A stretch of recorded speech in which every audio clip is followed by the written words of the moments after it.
Dear students, നമ്മുടെ 5A മൊഡ്യൂളിലേക്ക് കടക്കാൻ പോവുകയാണ്. ഹ്യൂമൻ റൈറ്റ്സ് എന്നുള്ള ചാപ്റ്ററാണ് നമ്മൾ നോക്കാൻ പോകുന്നത്.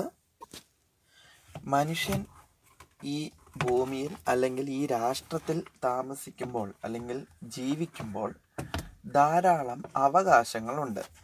എന്നാൽ ഈ നാളുകൾ നമ്മൾ കണ്ടുകൊണ്ടിരിക്കുന്നൊരു കാലം അല്ലെങ്കിൽ നേരത്തെ മുതൽ നമ്മൾ സ്ഥിരമായി കാണുന്നൊരു കാര്യമെന്ന് പറഞ്ഞാൽ ഈ കയ്യൂക്കുള്ളവൻ കാര്യക്കാരൻ എന്നുള്ള ഒരു പഴഞ്ചൊല്ല് നിങ്ങൾ കേട്ടിട്ടുണ്ടാവും അല്ലേ?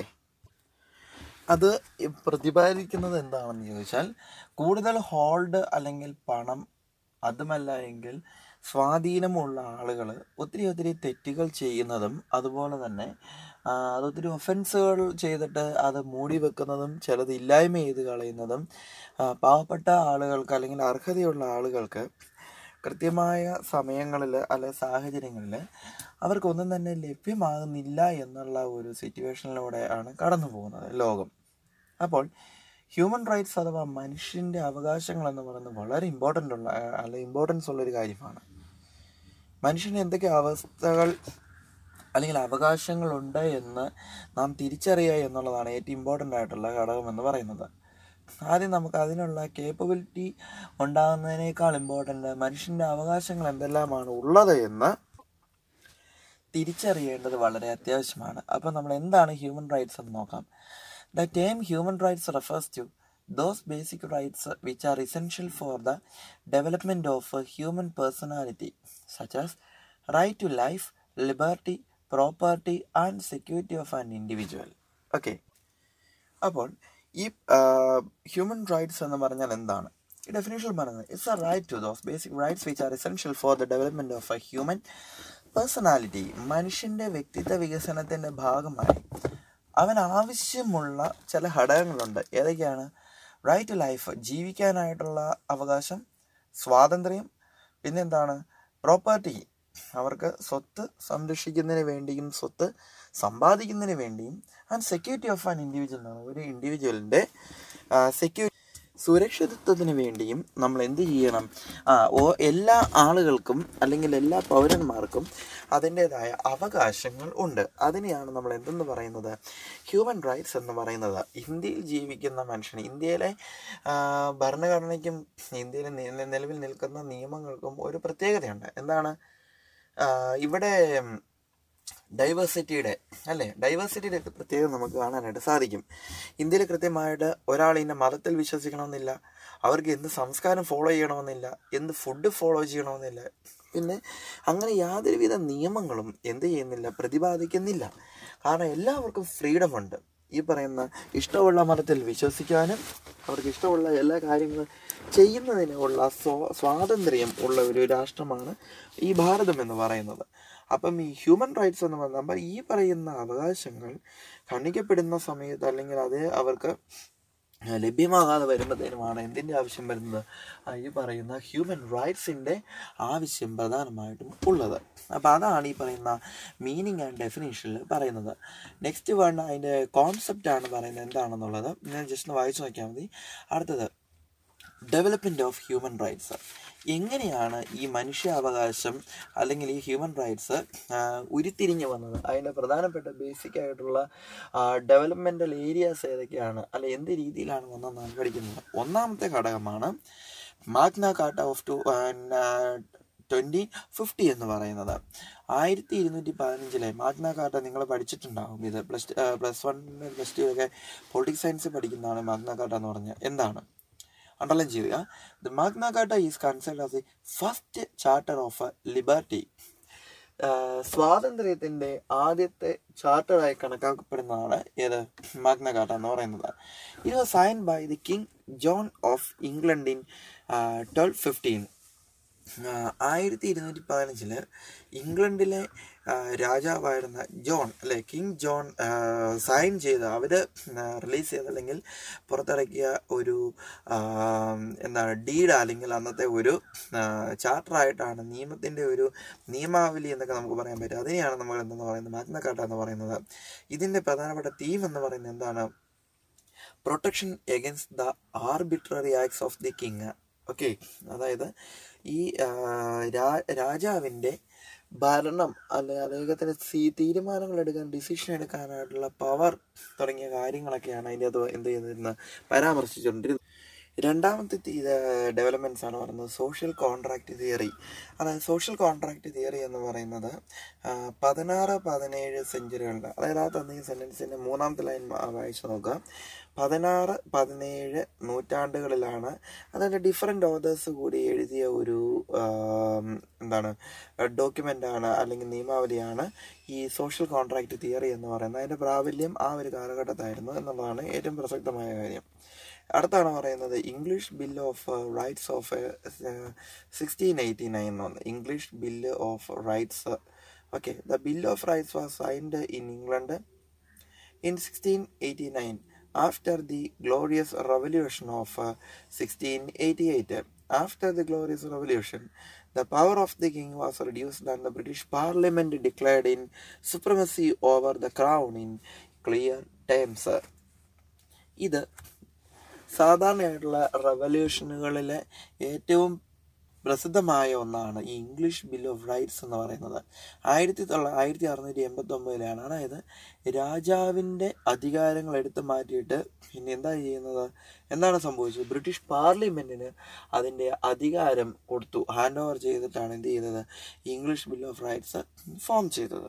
Okay, soon after the coronation of William and Mary, the new rules after revolution summoned the convention parliament. Okay, നിങ്ങളത് ഹിസ്റ്ററി കൂടുതലായിട്ട് പഠിക്കേണ്ട ആവശ്യമൊന്നുമില്ല, ഇത്ര ഓർക്ക്. ഇതിൻ്റെ പ്രത്യേകത എന്ന് പറയുന്നത് ഇതാണ്. എന്താണ് പ്രത്യേകത? രാജാവിന് ഉള്ള അധികാരങ്ങൾ എടുത്തു മാറ്റി ആർക്ക് കൊടുത്തു? നേരെ പാർലമെൻറ്റ്, ബ്രിട്ടീഷ് പാർലമെൻറ്റിനാണ് അതിൻ്റെ അവകാശങ്ങൾ കൊടുക്കുന്നത്. അതാണ് അതിൻ്റെ പ്രത്യേകത എന്ന് പറയുന്നത്. അടുത്തത് 1776 അമേരിക്കൻ ഡിക്ലറേഷൻ ഓഫ് ഇൻഡിപെൻഡൻസ് എന്ന് പറയുന്നത്. ഓക്കെ, ഇതിൽ വരുന്ന നമ്മൾ ചരിത്രം പഠിക്കുന്ന സമയത്ത് ഇംഗ്ലണ്ടിൻ്റെ കീഴിൽ, അതായത് പറഞ്ഞാൽ ഇംഗ്ലണ്ടിൽ ബ്രിട്ടൻ്റെ കീഴിൽ ഒരു കോളനി ആയിരുന്നു അമേരിക്ക എന്ന് പറയുന്നത്. പ്രധാനമായിട്ട് ഒരു ഫേമസ് ആയിട്ടുള്ള 13 കോളനികളാണ് അന്ന് അമേരിക്കയുടെ കീഴിൽ ഉണ്ടായിരുന്നത്. ഈ കോളനികളെല്ലാം കൂടെ അവസാനം എന്ത് ചെയ്തു? ഇംഗ്ലീഷിനെതിരെ റിവോൾട്ട് ചെയ്തിട്ടാണ് അവർ സ്വാതന്ത്ര്യം നേടിയെടുത്തെന്ന് പറയുന്നുണ്ട്. ഓക്കെ, അപ്പോഴത്തേനും ഈ സ്വാതന്ത്ര്യം ഫിക്സേഷൻ എന്ന് പറയുന്നത്, അതായത് ഈ ഡിക്ലറേഷൻ ഓഫ് ഇൻഡിപെൻഡൻസ് എന്ന് പറയുന്നത് 1776 അത് നടന്നത്. ഓക്കെ, അപ്പോൾ 1776 നടന്ന ഈ ഡിക്ലറേഷൻ്റെ പേരാണ് അമേരിക്കൻ ഡിക്ലറേഷൻ ഓഫ് ഇൻഡിപെൻഡൻസ് എന്ന് പറയുന്നത് 1776. പിന്നെ നടന്ന American bill of rights of 1791. The first 10 amendments of the American Constitution constitute the American Bill of Rights. James Madison proposed as many as 12 amendments in the form of a Bill of Rights in 1791. Okay, 10 of these were ratified by the state legislatures. These 10 constituent amendments came to be known as a Bill of Rights Rights in അതായത് ആദ്യത്തെ 10, അതായത് American ഭരണഘടനയുടെ ആദ്യത്തെ 10 ഭേദഗതികൾ, അതാണ് amendment എന്ന് പറയുന്നത്. Amendment of the American constitute the bill of rights എന്ന് പറയുന്നത്. അതായത് ജെയിംസ് മാഡിസൺ എന്ന് പറയുന്ന ആ വ്യക്തിയുടെ ഇതിലാണ് എന്ത് ചെയ്യുന്നത്? They proposed as many as 12 amendments in the form bill of rights in 1791. ഇതെല്ലാം ഈ പറയുന്ന മനുഷ്യൻ്റെ അവകാശങ്ങളെക്കുറിച്ച് പ്രതിപാദിക്കുന്നു, അതിനുവേണ്ടി കോൺസെൻട്രേഷൻ കൊടുക്കുന്നതുമായിട്ടുള്ള കാര്യങ്ങളായിരുന്നു ഏതിൽ വരുന്നത്? ഈ അമേരിക്കൻ ബിൽ ഓഫ് റൈറ്റ്സിൽ വരുന്നത്. പിന്നെയുള്ളതാണ് French declaration of the right of man of 1789. അതായത് 4ാമത്തെ ലൈൻ ഒന്ന് അതിനകത്ത് നോട്ട് ചെയ്താൽ നിങ്ങൾക്ക് ഇതിനകത്ത് ഈ French declaration of the rights of മാൻ എന്നുള്ളത് നിങ്ങൾക്ക് ഈസി ആയിട്ട് മനസ്സിലാകും. അതിനകത്ത് എന്താ പറയുന്നതെന്ന് ചോദിച്ചാൽ 1789 ഈ rights of man French revolution എന്നുള്ളത് ഡിക്ലെയർ ചെയ്യപ്പെടുന്നത്. അതിനകത്ത് പ്രധാനമായും 3 കാറ്റഗറീസാണ് വരുന്നത്. ഒന്ന്, revolution was the liberty, equality and fraternity എന്നുള്ള ഈ 3 കാര്യങ്ങളാണ് വരുന്നത്. ബാക്കി താഴെയുള്ള ഹിസ്റ്ററികൾ നിങ്ങളൊന്ന് ജസ്റ്റ് ഒന്ന് വായിച്ചിട്ട് ആ വർഷവും ഇവൻ്റെ പേരും തന്നെ ഒന്ന് നോട്ട് ചെയ്ത് പഠിക്കുന്നത് നല്ലതായിരിക്കും. 7ാമത്തെയാണ് പറയുന്നത് the Bolshevik revolution of Russia of 1917. Okay, ഇതിൻ്റെ തുടർന്ന് റഷ്യൻ റവല്യൂഷനെ കുറിച്ചാണ് പറയുന്നത്.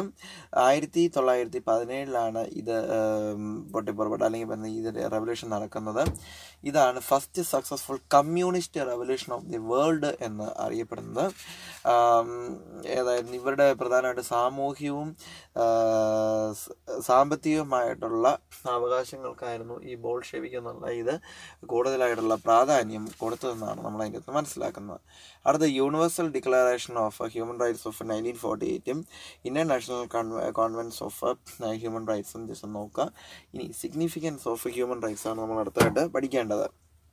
ഇങ്ങനെയുള്ള മനുഷ്യൻ്റെ അവകാശങ്ങൾ പ്രധാനമായിട്ടും എന്തൊക്കെ തരത്തിലുള്ള സിഗ്നിഫിക്കൻസ് ആണ്? ഒന്ന്, human rights are essential for the adequate development of human personality. You know very well. Second, these strengthen the development process and translate the sustainable development into practice. അതായത് സ്ഥായിയായ വികസനം എന്നുള്ളത് നടപ്പിൽ വരുത്തുന്നത് ഏതിലൂടെയാണ്? ഹ്യൂമൻ റൈറ്റ്സിലൂടെയാണ്. മനുഷ്യന് സ്വൈരവിഹാരത്തിനും അവന് പ്രവർത്തിക്കാനും ചിന്തിക്കാനുള്ള അവസരം കിട്ടുമ്പോഴാണ് എപ്പോഴും എന്ത് ചെയ്യുന്നത്? ഹ്യൂമൻ റൈറ്റ്സ് സക്സസ്ഫുൾ ആകുമെന്നാണ് പറയുന്നത്. അടുത്തത്, human rights avoid adverse physiological effects of techno scientific growth and environmental crisis. അതായത് യന്ത്രങ്ങളുടെയും കണ്ടുപിടുത്തങ്ങളുടെയും മുമ്പോട്ടുള്ള പ്രയാണത്തിന് എന്ത് തടസ്സമാകുന്നു? എന്ത് തടസ്സമാകില്ല എന്നാണ് പറയുന്നത്. ഹ്യൂമൻ റൈറ്റ്സ് ഒരു കാരണവശാലും ഈ യന്ത്രങ്ങളുടെയും ടെക്നോളജികളുടെയും പ്രവർത്തനം ഫ്രണ്ടോട്ട് വന്നു കഴിയുമ്പോൾ ഹ്യൂമൻ റൈറ്റ്സ് മിക്കതും എന്ത് ചെയ്യാനാണ് സാധ്യത കൂടുതൽ? ക്യാൻസൽ ചെയ്യപ്പെടാനാണ് ഏറ്റവും കൂടുതൽ സാധ്യതകൾ വരുന്നത്. അവയൊക്കെ നമുക്ക് എന്ത് ചെയ്യാൻ സാധിക്കും? വളരെ ഈസി ആയിട്ട് ക്യാൻസൽ ചെയ്യപ്പെടാൻ സാധിക്കും. അടുത്താണ്, a rational human being has the capacity to determine his needs and also the lifestyle. അതായത് യുക്തിപരമായി ചിന്തിക്കുന്ന മനുഷ്യൻ്റെ പ്രവർത്തനങ്ങൾ എന്ന് പറയുന്നത് have the capacity to determine his needs and his life cycle.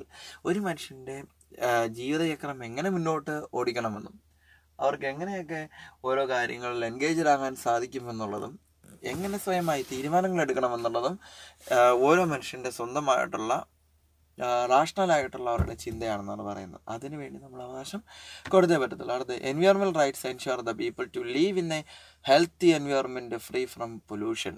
പിന്നെ പറയുന്നതാണ്, മലിനീകരണത്തിൽ നിന്നും സ്ഥായിയായിട്ടുള്ള സ്വസ്ഥമായിട്ടുള്ള ഒരു ആരോഗ്യപരമായിട്ട് അവർക്ക് ഫ്രണ്ടോട്ട് ജീവിക്കാനായിട്ട് സാധിക്കണമെന്നാണ് പറയുന്നത്. അടുത്തതായിട്ട് പറയുന്ന ഫീച്ചേഴ്സ് ഓഫ് ഹ്യൂമൻ റൈറ്റ്സ് ആണ്. മനുഷ്യാവകാശങ്ങളുടെ പ്രധാനപ്പെട്ട സവിശേഷതകൾ എന്ന് പറഞ്ഞാൽ it has been an inherent എന്നാണ് പറയുന്നത്. ദാറ്റ് മീൻസ് ഇത് മനുഷ്യനിൽ തന്നെ അടങ്ങിയിരിക്കുന്ന അല്ലെങ്കിൽ ഓൾറെഡി ഇൻബിൽറ്റ് ആയിട്ടുള്ളൊരു കാര്യമാണ് പറയുന്നത്. Human rights do not have to brought and are inherited. അതായത് പുറത്തുനിന്ന് വാങ്ങേണ്ട ആവശ്യമില്ല, എല്ലാ മനുഷ്യനിലും കൃത്യമായിട്ട് എന്ത് ചെയ്തിട്ടുണ്ട്? കോൺസൈഡ് ചെയ്തിരിക്കുന്ന ഒരു കാര്യമാണ്. പിന്നെ പറയുന്നത് ഫണ്ടമെൻ്റൽ, മൗലിക അവകാശപ്പെട്ടൊരു കാര്യമാണ്. അടുത്ത പറയുന്നതാണ് inalienable. That means human rights cannot be taken away by anyone. ആർക്കും മനുഷ്യൻ്റെ അവകാശത്തെ എടുത്തു മാറ്റാനായിട്ടുള്ള അവകാശം ഇല്ല. പിന്നെ പറയുന്നതാണ് അടുത്ത ഇംപ്രിസ്ക്രിപ്റ്റബിൾ എന്ന് പറഞ്ഞാൽ human rights do not prescribe and cannot be lost even if man fails to use or assert him and assert them even by a long passage of time. പിന്നെ പറയുന്നു they do not prescribe എന്ന് പറഞ്ഞാൽ ആർക്കും നീ ഇത് ചെയ്യണം, നിനക്ക് ഇതേ ചെയ്യാൻ പറ്റത്തുള്ളൂ. അങ്ങനെ നമുക്ക് മനുഷ്യന് പേഷ്യൻറ്റിന് ഡോക്ടേഴ്സ് മരുന്ന് എഴുതി കൊടുക്കുന്നത് പോലെ എന്ത് ചെയ്യാൻ പറ്റത്തില്ല, ഒരു കാരണവശാലും അവർക്ക് ഇത് പ്രിസ്ക്രൈബ് ചെയ്യാൻ പറ്റത്തില്ല. പിന്നെയാണ് indivisible. That means to live in a dignity. All human beings are entitled to freedom, security and decent standards of living. Next, universal and independent. Okay, അടുത്ത 3 generations ഓഫ് ഹ്യൂമൻ റൈറ്റ്സ്. ഒന്ന്, first generation human റൈറ്റ്സിനെയാണ് civil political rights എന്ന് പറയുന്നത്. ഇതിൽ നിങ്ങൾ ഒറ്റ കാര്യം ഓർക്കുക, A തൊട്ട് F വരെയുള്ള പോയിന്റ്സ് മാത്രം ഒന്ന് പഠിക്കുക. റൈറ്റ് ടു ലൈഫ്, ജീവിക്കാനുള്ള അവകാശം. അടുത്തത് നിയമത്തിന് മുമ്പിലുള്ള അവകാശം. 3, സംസാരിക്കാനായിട്ടുള്ള അവകാശം. The right to fair trial, അതായത് അവർക്ക് വളരെ ന്യായമായി നമുക്ക് ട്രയലിനെ എന്ന് പറഞ്ഞാൽ എന്താണ്, വിചാരണയെ നേരിടാനായിട്ടുള്ള അവകാശമുണ്ട്. പിന്നെ പറഞ്ഞാൽ ഫ്രീഡം ഓഫ് റിലീജിയൻ, ഏത് മതത്തെ അവർക്ക് വിശ്വസിക്കാനായിട്ട് സാധിക്കും. വോട്ടിംഗ് റൈറ്റ്സ്, അത് ഏറ്റവും ഇതാണ്, നമുക്ക് ഏത് ഇലക്ഷൻ എവിടെ വേണമെങ്കിലും ആർക്ക് വേണമെങ്കിലും നമുക്ക് എന്ത് ചെയ്യാൻ സാധിക്കും, വോട്ട് ചെയ്യാനായിട്ട് സാധിക്കും. അടുത്തത് പറയുന്നതാണ് second generation of human rights ആണ് സോഷ്യോ എക്കണോമിക് റൈറ്റ് എന്ന് പറയുന്നത്. അതായത് സാമ്പത്തികമായിട്ടും സാമൂഹികമായിട്ടുള്ള എന്തൊക്കെയാണ് പറയുന്നത്. ഒന്ന്, right to be employed in just and a favourable condition. Right to food, housing and health care. Social security, unemployment benefits. ഇതൊക്കെ അറിയാവുന്ന കാര്യങ്ങളല്ലേ, മലയാളത്തിൽ പറയേണ്ട ആവശ്യമില്ലല്ലോ. മൂന്നാമത്തെയാണ് human rights. Collective developmental rights എന്ന് പറഞ്ഞാൽ സെൽഫ് ഡിറ്റർമിനേഷൻ, സ്വയമായി തീരുമാനിക്കാൻ സാധിക്കണം. Special rights of ethnic and religious minorities എന്ന് പറയുന്നു. ഇത് നമുക്ക് ചെയ്യാനായിട്ട് സാധിക്കും. അപ്പോൾ ഇത്രയാണ് പ്രധാനപ്പെട്ട 5A മൊഡ്യൂളിൽ പറയുന്നത്. ഇത് വളരെ ചെറിയൊരു ചാപ്റ്ററാണ്, കാര്യമായിട്ട് പഠിക്കുക. ഇത് കഴിഞ്ഞ് നമുക്ക് ഇതിന് MCQ ക്വസ്റ്റ്യനും മറ്റ് ടെസ്റ്റ് പേപ്പറുകളൊക്കെ ഓൺലൈനായിട്ട് ഇടാനുണ്ട്. ജസ്റ്റ് സപ്ലിമെൻ്ററി എക്സാം ഉള്ളവരുടെ കഴിയട്ടെ എന്നുകൊണ്ട് വെയിറ്റ് ചെയ്യുന്നു. ഓക്കെ, അപ്പോൾ നന്നായിട്ട് പഠിക്കുക. Thank you.